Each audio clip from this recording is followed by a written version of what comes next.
In this video, we're going to talk about 5 things that I splurge on. I have been known on this channel to be very frugal, and I am kind of moving past that and moving into things that I really care about, and I'm willing to invest the money. I'm willing to put up the money and cut back in other ways so that we can afford those things. There's a quote by Ramit Sethi that I just absolutely love and really resonate with. And he says, spend extravagantly on the things you love and cut costs mercilessly on the things you don't. I absolutely love that. I am huge on that mindset as well, where I am super frugal in certain areas, but that frugality allows me to be able to invest in things that mean a lot to us and spend money on things that mean a lot to us.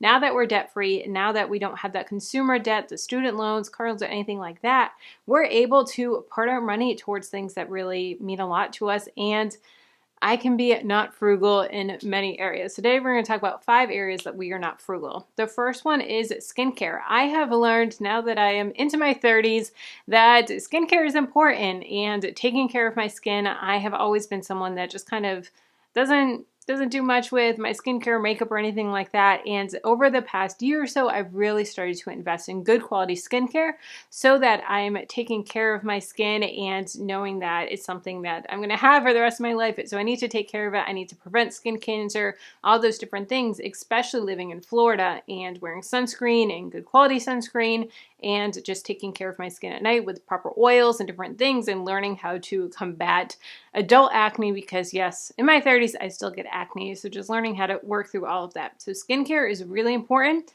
and I'm willing to invest the money so that I get good quality. Number 2 is education, and not your traditional education like college, all of that, but online courses. I am a huge fan of online courses and learning in that way. I love that they're able to be self-paced, that you can go at your own time, you can rewatch modules, all of that.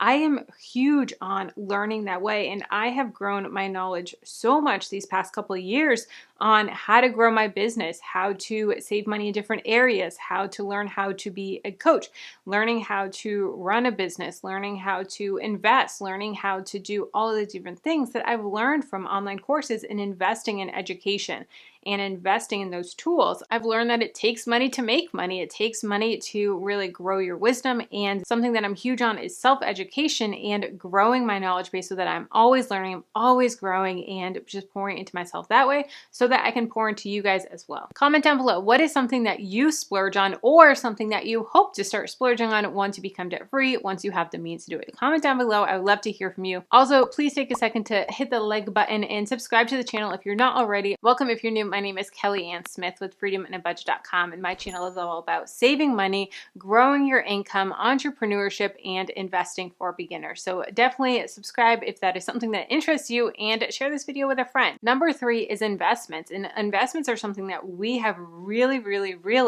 grown over the past couple of years, and we have taken a shift from putting our money into our investments versus putting our money into savings, and really just that mental shift. We have our emergency fund, we have some cash that we have, but anything over and above that, we're putting into our investments. And so we can have that big growth, that compound interest, having our money in the market, because we are long-term investors. We're not in it for the short haul. We do some single stocks, but most of our investments is in index funds, in ETFs, and looking for long-term investments. So growing our income that way is really big. And we have put a lot of money each and every month into those investments. And it's been so cool just to have that shift in our mindset and the knowledge that we've grown over the years of learning how to invest, which was huge. Goes back to education, because 3 years ago, I didn't know what a stock was. 3 years, I didn't know what a dividend was. So knowing all of these investing terms and the different, how to analyze a stock, how to analyze a company, all of that, it's been so cool to learn and grow. So now using that knowledge to grow our wealth, and our income is growing so much faster now that we're debt free, now that we're putting our money into our investments versus when we were paying off debt.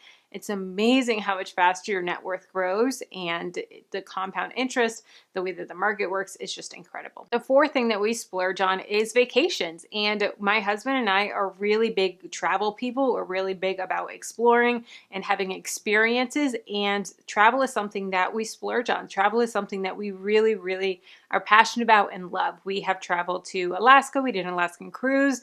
We've traveled to Africa together, Haiti. We've traveled all over the U.S., New England and traveled all over the place. And we love traveling, and it's something that we are willing to invest the money in, and we pay cash for it. We do not go into debt for it. We do use our travel credit cards so that we're able to reap the rewards of that and get free miles, get free hotels.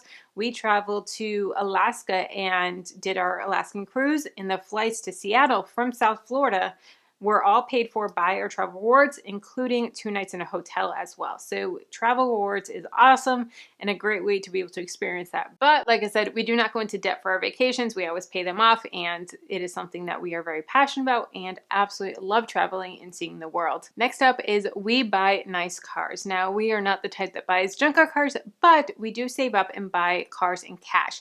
And we buy a little bit more of the nicer style car. But like I said, we pay in cash for it. We're not going to debt for it. We just bought my Jeep. Well, it's actually been a couple of years now. We bought it in 2019, and we bought a 2016 Jeep Cherokee, which is my dream car. We paid cash for it, and I feel like it drives like a $100,000 car. We only paid 25 grand, but it feels like a luxury, especially compared to the previous car that I was driving. So it is such a nice upgrade to have.